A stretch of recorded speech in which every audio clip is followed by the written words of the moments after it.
Tonight, a multi-million-dollar election boost for Broken Hill for the RFDS and specialist dialysis buses. And meet the Spencer Gulf barber who's staying positive after a devastating diagnosis and a home invasion. From our 7 Spencer Gulf studios, your nightly news with Madeline Kerr begins now. Good evening, thanks for joining us. Fresh election promises out of Broken Hill today. If re-elected, the Liberal and National government will provide a $20 million boost to the Royal Flying Doctor Service in the bush. The funds will be handed out over 4 years, leading up to the service's 100-year anniversary. Keeping the flying doctors in the air. Minister for Regional Health, Bronnie Taylor, receiving a warm welcome at the RFDS base in Broken Hill this morning. Is an election commitment, you're absolutely right.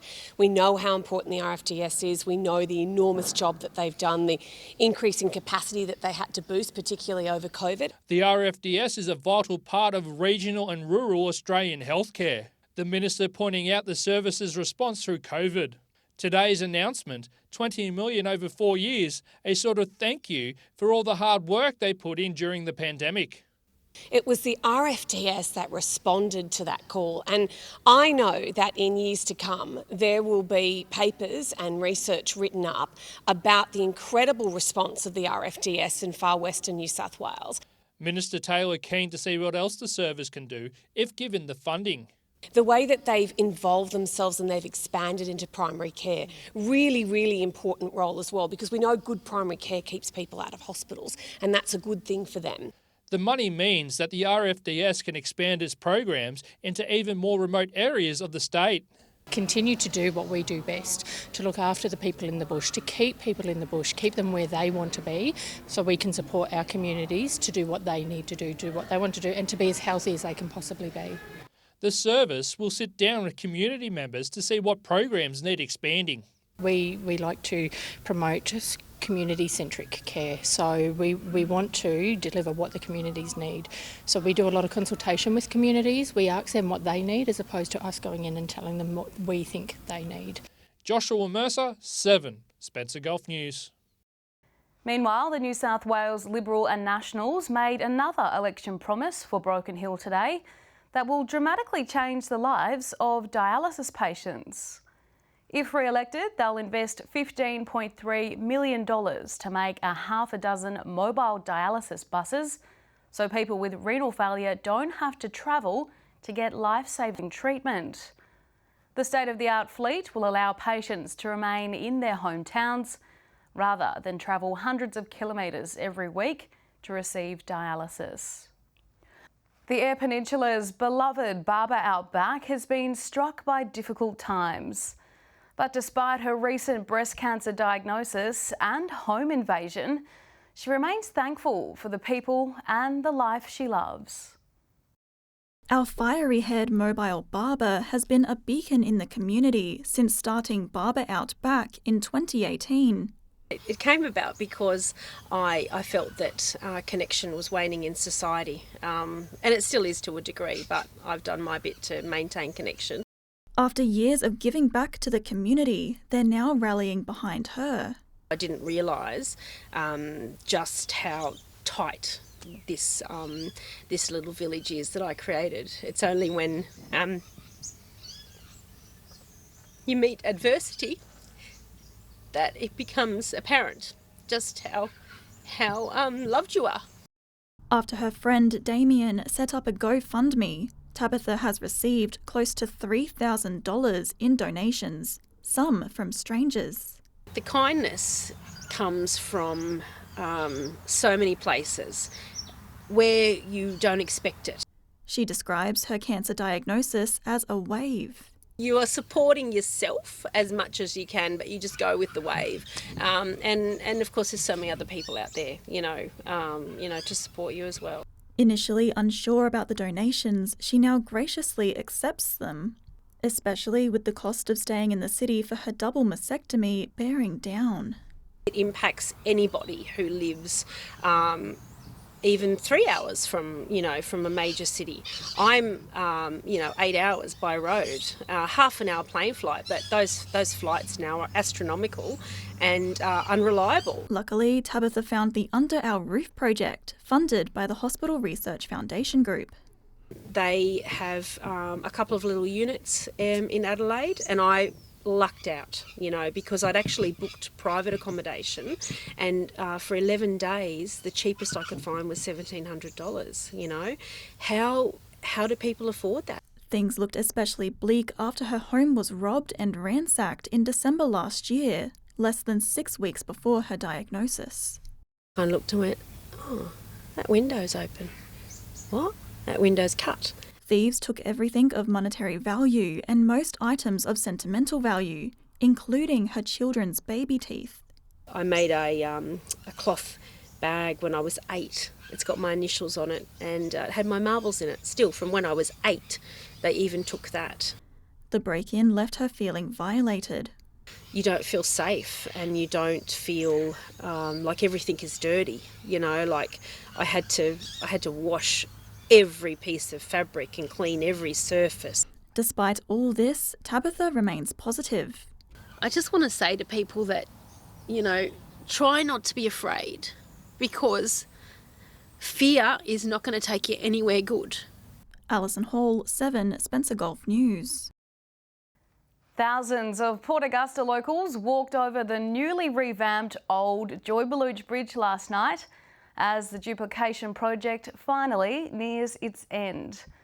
The ceremony was full of community spirit and entertainment as the townsfolk made their way across the vital piece of infrastructure. An historic and momentous day for Port Augusta. For more than 2 years, residents have watched the construction of a new bridge and the renovation of the old. Now, old is new, with the Joy Baluch Bridge duplication having its opening ceremony.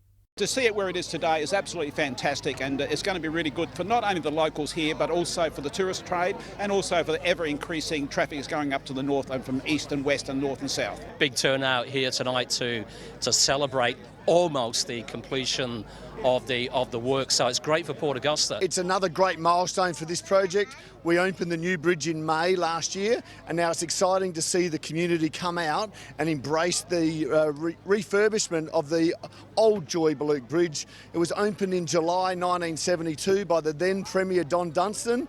After the unveiling of 2 plaques and the cutting of the ribbon by Mayor Lindley Shine, thousands walked across the bridge. Today's bridge opening is symbolic as well as physical. There's signs that Port Augusta is beginning to heal and the community spirit is fostering. A safer, prosperous community who put up with years of construction. From the day that the Great Western Bridge closed and foot traffic was forced onto the narrow, unguarded pathway here, I knew we had a task in front of us. And so we pushed for a few years, but we got there in the end. And I'd just like to particularly thank the people of Port Augusta for their tolerance through this period. Approximately 17,000 people use this bridge every day. And of course, many of those are locals who we wish to applaud for their patience and support in getting behind this project. You have been absolutely amazing as a community, very encouraging, and I thank you for that. Work will continue on the bridge for 6 more weeks, then it will be fully open to the public. Daniel Pizarro, 7 Spencer Gulf News. Still to come tonight, from the iceworks to an apartment block, plans for more housing in Broken Hill, and the importance of staying healthy in a predominantly transient town.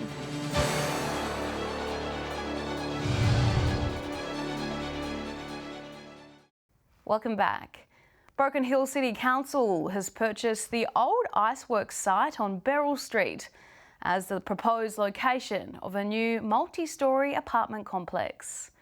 The aim is to ease the pressure on the city's housing shortage. A growing city needs enough housing for its workers. Broken Hill City Council looking to the future when it brought the old iceworks. And the purpose there is for council to work with the state government to secure funding to build a multi-storey apartment for key workers. Council now turning its attention to the designs and securing funding to get it built. So the process that we'll undertake now is to go out and get concept designs, undertake the pre-feasibility study, and then progress those conversations with the state government around funding to build that multi-storey apartment. Just like Rome wasn't built in a day, this project will take some time to get off the ground. Promisingly, Council is already talking with ministers about housing key workers.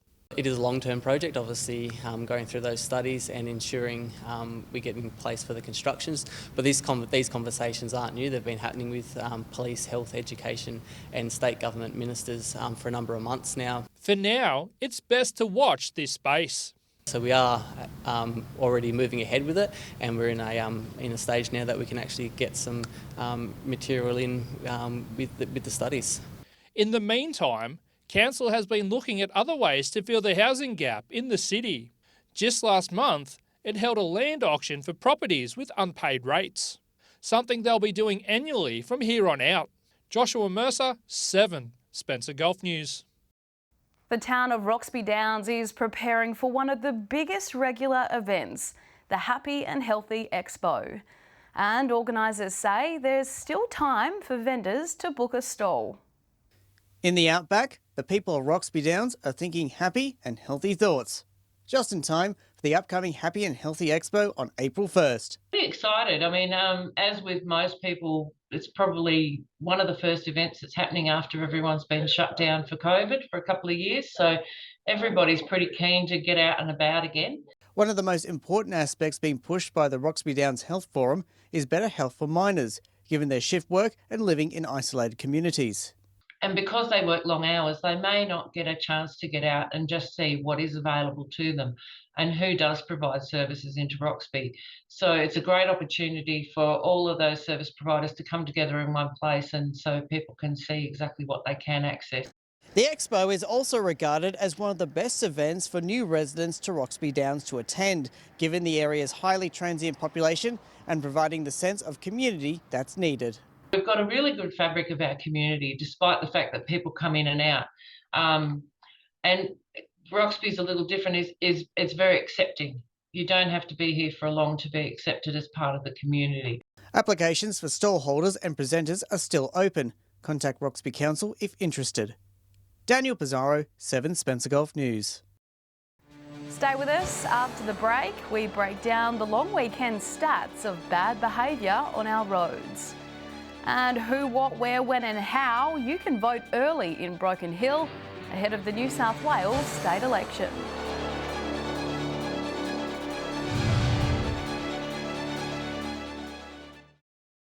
Welcome back. SAPOL has released its report card on how well we did on the roads over the long weekend.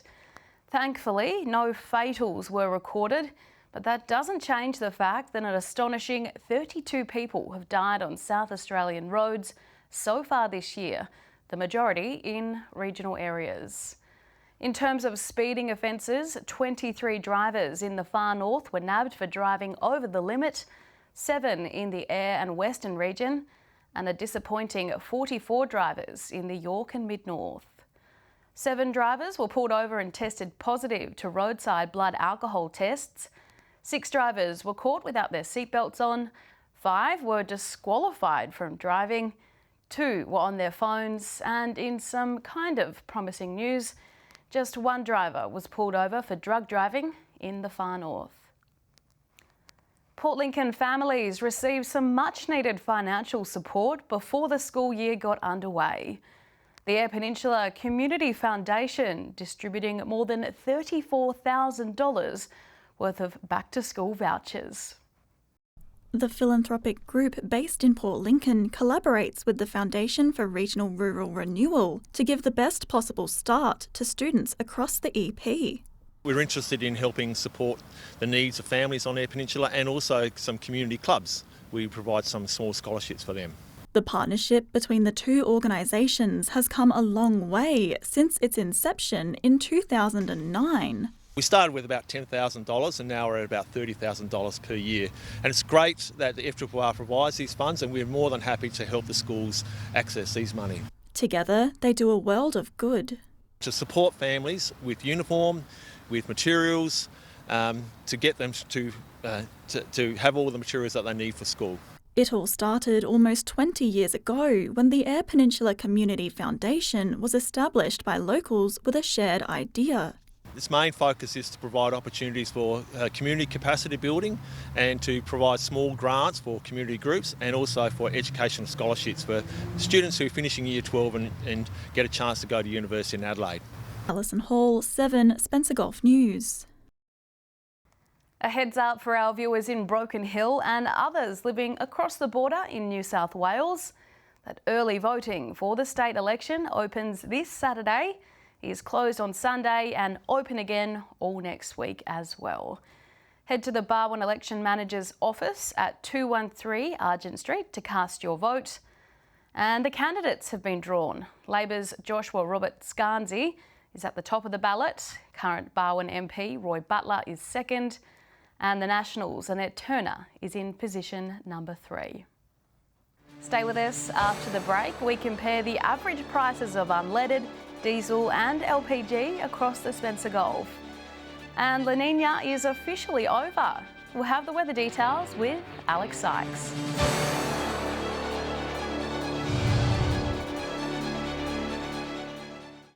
Welcome back.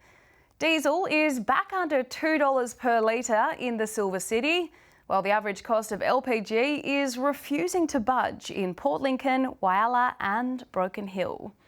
Here's this week's Fuel Watch. Starting with the average price of unleaded petrol, and we're off to a pretty average start. Just one green arrow this week, and if you look a little closer, the difference is 0.3 of a cent, so barely a drop at all. Whyalla has the green arrow, $1.85.7 is the average price this week, compared to around $1.86 last week. Elsewhere, the price in Port Lincoln jumped more than 4.5 cents per litre to an average of $1.85.5. Adelaide saw the biggest jump in ULP prices this week. $1.87 can get you 1 litre of fuel in the Big Smoke at the moment, compared to $1.70 last week. It is worth noting that cheap fuel is available in the capital for as low as $1.63. Moving on to diesel prices now, and to be honest, it's not looking good either, except for Broken Hill. The Silver City is seeing an average price of $1.99 for diesel, down 4 and a bit cents from last week. The only other green arrow is in Port Pirie. The average cost of diesel per litre is $1.94.9 compared to $1.95 last week, so really no difference at all. One positive though is that diesel fuel is below $2 right across our region. And finally, taking a quick glance at the autogas prices across the Spencer Gulf, the prices in Port Lincoln, Whyalla, Broken Hill and the City of Churches remain stable, not budging by even a fraction of a cent, but I suppose that is better than an increase. A big jump for Port Augusta LPG users. The average price increased rather severely this week, up almost 16 cents to $1.25.9 compared to $1.10 last week. And it's slightly cheaper in Port Pirie, just under $1.20 per litre. That's it for this week's Fuel Watch. A reminder, these prices are just the averages and don't reflect any particular outlet. But it's time now to take a look at what's happening in the weather with Alex Sykes. Alex, the Weather Bureau made an announcement last night. They did, Maddie. It's official. The 2022 to 2023 La Nina has ended. Right now, the tropical Pacific Ocean is in a neutral phase, neither La Nina nor El Nino. In layman's terms, not too wet and not too dry. Looking at some of today's temperatures, Port Augusta reached a touch shy of 40 degrees after 4 p.m. Port Pirie topped 37, 28 in Port Lincoln. Looking more broadly at today's weather map now, 39 in both Woodna and Whyalla, 36 in Broken Hill, Kadina reached 34. Taking a look at the satellite image now, a weak cold front will move across the southeast tomorrow with a more significant system developing in the west on Friday. Moving on to tomorrow's weather outlook now, and we'll start with the Gulf waters. West to southwesterly winds 10 to 15 knots, tending south to southwesterly 15 to 20 knots in the late afternoon. Seas around 1 metre, and south to southwesterly swell below a metre, increasing to 1.5 metres. Partly cloudy, 28 degrees in Port Lincoln tomorrow. Sunny and set to reach a high of 31 in Cleve, mostly sunny, and 33 in Woodner. Sunny in Whyalla, set to reach a high of 29 on Thursday. Blue skies and 34 in Port Augusta. Partly cloudy and 28 in Kadina. Port Pirie sunny and set to reach a high of 31 tomorrow, between 12 and 29 in Clare, and a very hot top of 37 in Broken Hill. Taking a look further through the week now, starting with Friday's forecast. 39 degrees in both Woodner and Port Augusta, partly cloudy 36 in Port Pirie, 34 on the way for Whyalla and Broken Hill.